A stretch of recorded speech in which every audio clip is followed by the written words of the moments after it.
사도 요한은 복음서 중에서 공관 복음이 아닌 마태, 마가, 누가가 아닌 요한 복음을 기록했고 요한서신과 계시록을 기록한 사람입니다.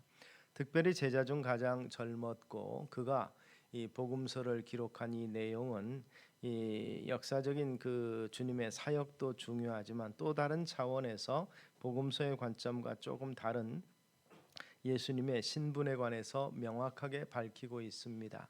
1장부터 얘기했고 마지막에 보면 보통 공간 복음에서는 예수님의 탄생에 관한 내용, 예수님의 족보에 관한 내용을 기록을 하고 그래서 메시아로 오신 그분이 누구신가를 설명을 하고 있지만 요한은 하나님이 이 땅에 오신 성육신하신 참 하나님이심을 이야기하고 있습니다.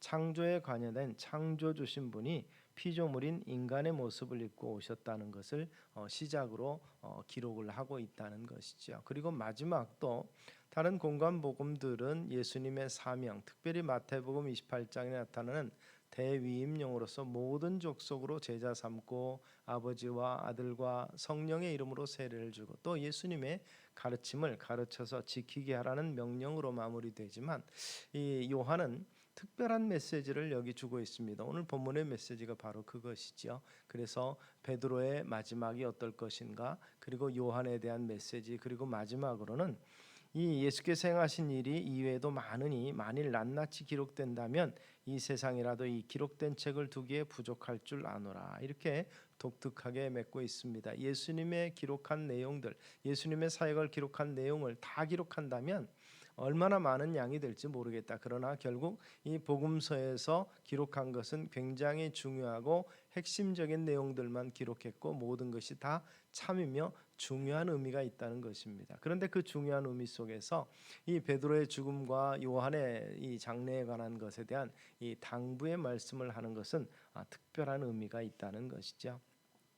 공간복음 특별히 마태복음에 나타난 예수님에 관한 내용은 바로 베드로의 고백을 통해서 주는 그리스도시요 살아계신 하나님의 아들입니다. 그러면서 모든 사람을 구속할 구속자임을 밝혔는데 이 요한은 이 도마의 고백을 통해서 나의 주시며 나의 하나님이십니다라는 하나님의 아들이라는 내용보다는 참 하나님이심을 강조하고 있었음을 우리가 볼 수 있습니다. 그래서 그 요한이 강조하는 바는 그 참 하나님이신 이 예수님, 성자 예수님이 이 땅에 오셔서 우리를 구원하기 위해서 얼마나 귀한 메시지를 주시고 실제로 그 제물이 되셨는가를 말하고 있습니다. 이것이 곧 복음이죠. 그러면서 주님 이 땅에 오심은 하나님이 그토록 낮아주시고 겸손해주신 것이 그 하나님의 사랑이라. 그러면서 예수님께서 가르치신 것은 이 율법의 핵심도 바로 하나님 사랑하고 이웃을 내 몸처럼 사랑하라는 메시지였고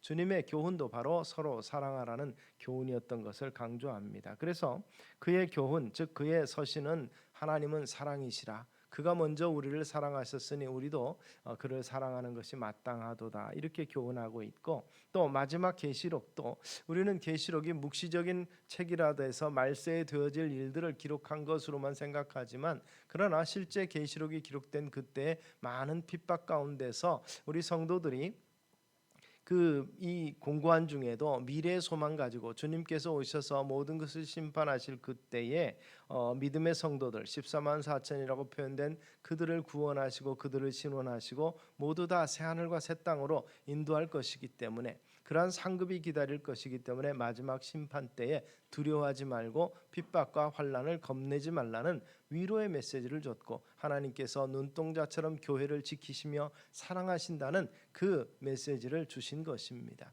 그러므로 요한의 기록은 매우 중요한 의미가 있는데 그 복음서의 마지막에 독특한 이야기를 쓴 것을 보면서 우리가 같이 은혜를 나누고자 합니다. 왜 요한이 이 같은 특별한 내용을 기록을 했는가? 대사명적인 내용이 아니라 교회를 향해서 교회 안에 여러 가지 오해와 문제가 있는 것을 지적을 하면서 여기서 흔들리지 아니하도록 메시지를 준 것입니다. 이것을 우리가 보면은 초대교회에도 참 부족한 부분들이 참 많이 있었습니다. 인간인지라 아직 성화되지 못한 부분에서 바울 서신들에 보면 파당들이 있었습니다. 그러한 파당들이 있었고 또 이 자기들의 이 유대교에서 온 사람들과 이방에서 예수 믿은 사람들과의 이 율법에 관한 여러 가지 갈등들도 있었는데, 이런 부분에서 특별히 중요한 의미의 오늘 본문이 나오게 됩니다. 우리가 요즘에 잘못된 소식 또는 진실이 아닌 것을 전하는 소식을 가짜 뉴스라고 표현합니다. 이 가짜 뉴스라는 말이 나오기 전에는 헛소문이다 이런 표현을 우리가 쓰기도 하고 그렇게 했는데, 초대교회도 이런 모습이 있어서 교회 일치성과 또 사명을 어렵게 만드는 일이 있는데, 이것은 매우 중요한 의미가 있었다고 봅니다. 교회는 건물이나 제도가 아니라 우리 입장에서 보면 그리스도를 믿고 고백하는 사람들의 공동체입니다. 예수님의 이 머리 대신 예수님의 몸된 지체 같은 존재이고, 하나님께서 보시는 입장에서 보면 구원을 주시기로 작정된 자들을 하나님께서 불러 모으셨습니다. 그래서 그들이 모임에 예배하는 공동체가 바로 교회인 것입니다. 그런데 이 교회가 아직도 온전히 성화되지 못하기 때문에 문제가 있고, 듣는 것에 대해서 판단을 못하기 때문에 문제가 생기는 모습이 있는데, 오늘 본문에도 그런 이야기가 있습니다. 예수님께서 갈릴리에서 부활하신 이후에 제자들을 만나십니다. 그리고 나서 베드로를 만나서 3번이나 그에게 당부하시는 것을 우리는 알고 있습니다. 내 양을 먹이라, 내 양을 치라는 이러한 말씀을 하십니다.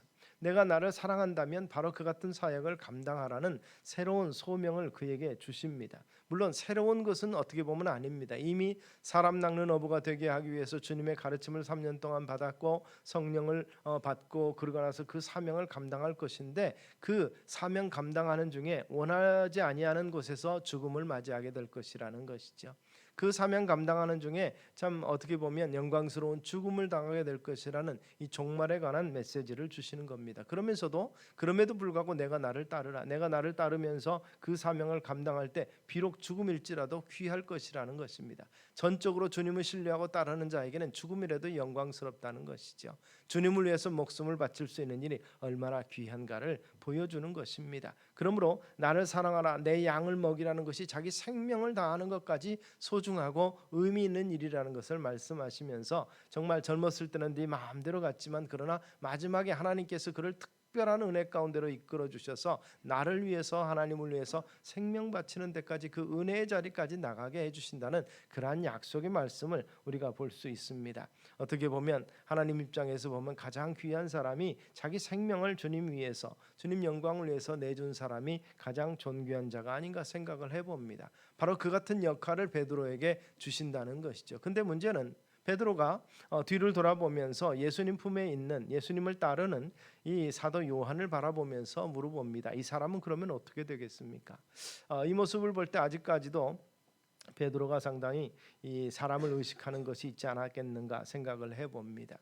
한동안 우리에게 특별한 이 용어가 사용이 됐습니다. 엄친아라는 거죠. 엄마 친구 아들. 왜냐하면 너는 왜 그러느냐? 엄마 친구 아들은 이렇고 남편이 이렇고 다른 집은 어떻고, 이 비교하면서 결국 문제가 생기고, 그로 말미암아서 어떻게 보면 좀 갈등과 비극이 양산이 되는 것인데, 아마 비슷한 그런 그 비교 의식이 있지 않았겠는가 생각을 해봅니다. 이 비교 의식을 극복하지 못한다면 우리는 언제든지 열등 의식 속에서 아마 슬프고 안타까운 삶을 살아갈 수 있을 것입니다. 우리 자신에 대한 존재와 또 사역과 이런 부분에 대한 긍지가 없다면 사실 비교하면 끊임없이 우리 스스로를 불행으로 몰아넣을 것입니다. 그런데 베드로도 그 정도까지는 아닌지는 모르겠지만, 그러나 요한의 삶이 궁금했습니다. 내가 정말 순교를 한다면 요한은 어떻게 될 것인가를 물어볼 때 주님께서 그렇게 말씀하십니다. 내가 올 때까지 그를 머물게 하고자 할지라도 내게 무슨 상관이냐? 너는 나를 따르라. 다른 사람과 비교하거나 다른 사람의 삶에 관계하고 관심 갖지 말고 너는 내게 주신 사명 감당하는데 최선을 다하라는 것입니다. 그러므로 말미암아서 결국 여기서 오해가 생깁니다. 그래서 이 말씀이 형제들에게 나가서 그 제자는 죽지 아니하겠다 하였으나 예수의 말씀은 이렇게 나옵니다. 이 예수님이 직접 하셨다는 말씀이 잘못 와전되니까 베드로는 순교를 당하지만 요한은 죽지 아니하겠다라는 내용이 나타납니다. 이 유대인이나 제자들의 관점 속에서 믿음의 위인들, 구약에 나타나는 믿음의 위인들, 위대한 사람은 모세와 엘리야라고 볼 수 있습니다. 모세는 율법을 준 사람이고 엘리야는 죽음을 보지 아니하고 승천하였으며 불로써 이 바알과 아세라 선지자와 1대1 대결을 통해서 이 승리한 사람입니다. 그래서 예수님께서 변화산상에 올라가셨을 때 이 특별히 율법의 대표자요 선지자 중의 대표자라고 할 수 있는 모세와 엘리야가 나타나서 변화된 모습을 보여주고 제자들은 너무너무 은혜 받았던 것을 볼 수가 있는데, 그런 면에서 이 죽지 아니하리라는 메시지는 굉장히 중요한 의미가 있었을 것입니다. 엘리야처럼 요한도 죽지 아니하겠다라고 생각한다면 사람들마다 요한을 높게 생각할 것입니다. 베드로가 사실상 예루살렘 교회의 중심축에 있었고 야고보 사도도 중요한 위치를 차지하고 있었는데, 그런 면에서 이 요한이 죽지 아니하겠다는 메시지는 그에게 신격화시키는 역할이 나타날 수 있었습니다. 종교적인 이 성향을 가지고 있는 사람들이 참으로 죽지 않겠고 죽음을 보지 아니한 이 예수님이 친히 이런 예언을 한 이 사람을, 그 메시지를, 그 말을 귀중히 여기지 않겠느냐 이 말이죠. 이 사실 초대교회에도 지도자들을 따는 많은 파벌들이 있었죠. 나는 게바에게 속했다, 바울에게 속했다, 아볼로에게 속했다, 또 바나바를 따른다, 이런 사람들 때문에 교회가 어지러웠던 것들을 생각해보고, 바울은 그런 면에서 우리 모두가 다 그리스도 안에서 그리스도의 제자와 형제여 자매라는 사실을 강조했던 것을 볼 수 있습니다. 그런데 초대교회가 이 같은 소문이 나타나면서 결국 요한을 특별하게 대우하고 그를 특별한 의미를, 존재를 가지고 따르려고 하는 시도들이 교회의 하나됨을 해치고 있었다는 것입니다.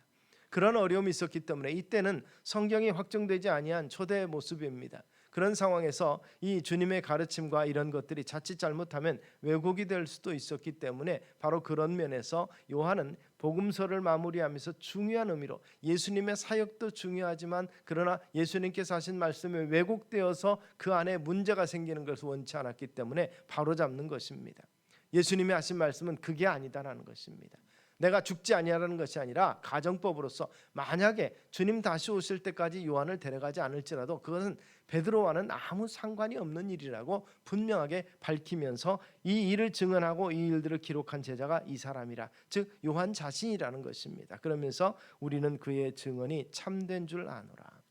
그의 증언이 참되다는 것입니다. 그러므로 거룩하고 온전한 주님의 몸된 교회 공동체, 참되고 진실한 공동체가 되기 위해서 그들 가운데서 잘못되고 거짓된 것을 제하여버리고 참말만 하라는 것입니다. 바른 소식만을 전하는 것이고 바른 것을 믿으라는 것입니다. 그래서 교회에 순교를 해치는 것, 교회에 여러 가지 이 잘못된 인간적인 요소들이 들어오는 것들을 다 방지하도록 하기 위해서 마지막 메시지로서 요한은 바로 이런 부분을 보여줍니다. 그러면서 상대적으로 그의 모든 메시지가 주님께서 강조하셨던 서로 사랑하라는 사랑이 있는 공동체를 위해서 힘쓰자는 그러한 메시지를 줬던 것을 우리는 기억하실 수 있게 되기 바랍니다. 교회는 사람들이 모인 공동체입니다. 온전한 교회가 없을 것이고 온전한 교회를 찾더라도 거기 가지 말라는 이 어느 분의 말씀처럼 바로 그 교회가 내가 속할지, 내가 자격이 합당한지를 모르겠다 말한 것처럼 다 온전하지 못합니다. 그러나 온전하기 위해서 참되고 진실한 공동체가 되기 위해서 우리는 함께 힘써야 될 것입니다. 주님의 말씀을 가감없이 전하며 그 복음의 핵심을 함께 나누면서 서로 나보다 남을 아끼면서 주님께서 말씀하신 이 사랑의 공동체, 사랑을 이루는 공동체와 진실함을 이루는 공동체를 위해서 서로 힘쓰시는 저와 여러분 되시기를 주의 이름으로 축원합니다. 그래서 우리 스스로 서로를 바로 이같이 바라보며 참으로 주님께서도 생명 아끼지 아니하고 내어주신 그 형제의 사랑하기를 참으로 멈추지 아니할 때 우리 모습은 달라질 것입니다. 그러면서 우리가 영적으로 부흥하며 지역에 죽어진 영혼들을 살리기 위해서 참으로 귀한 사역 감당하는 중에 우리는 세상 가운데 다른 존재로 보여질 것입니다.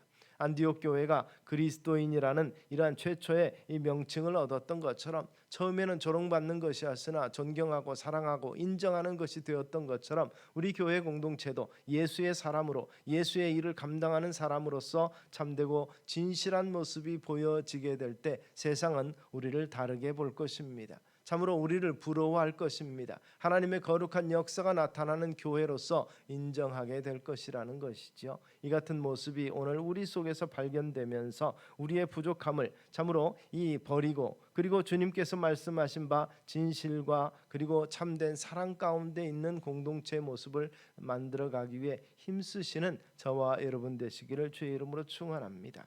우리는 복받기를 원하고 우리는 평안한 가운데 있기를 원합니다. 사회가 안정되기를 원하고 또 북의 핵 위협이라든지 기타 여러 가지 전쟁의 위협으로부터 이 자유로운 평안한 세계를 살기를 원하는데, 주님께서는 우리에게 이 평안한 세계를 살도록 그 안에 속한 것으로 끝나는 것이 아니라고 말씀합니다. 너희는 평화를 이끌어내고 만드는 자가 되라 그랬습니다. 화평케 하는 자는 복이 있나니 하나님의 아들이라 일컬음을 받을 것이라.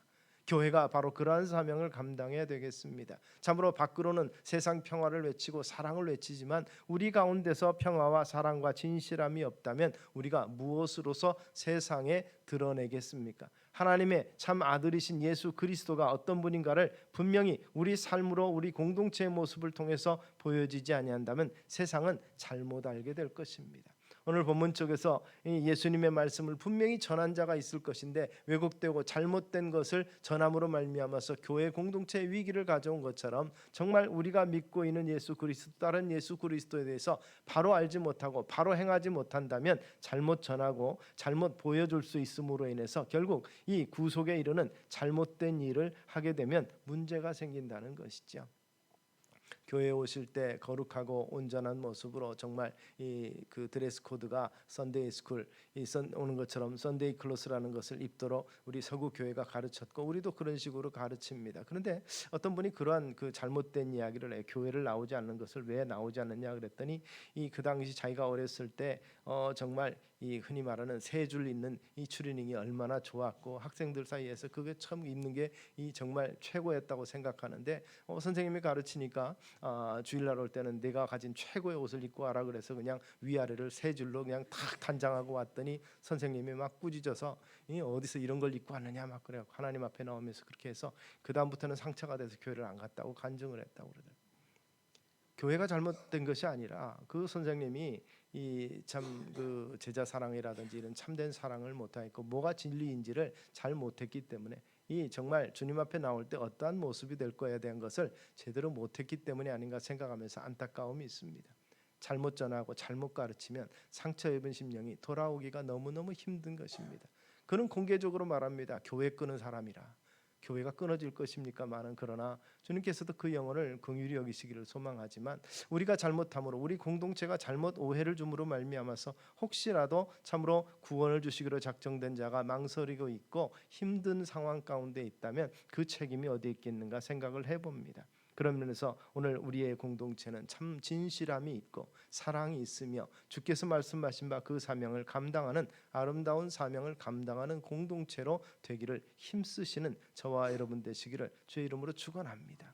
참으로 상처 주고 상처 입고 사는 것이 우리 모습인데 그 상처에 연연하지 아니하고 그 상처를 치유하고 회복시키는 주님의 은혜가 있는 공동체, 그리고 그 은혜를 나누며 줄 수 있는 공동체 만들어 가기 위해 함께 힘쓰시는 저와 여러분 되시기를 주의 이름으로 축원합니다.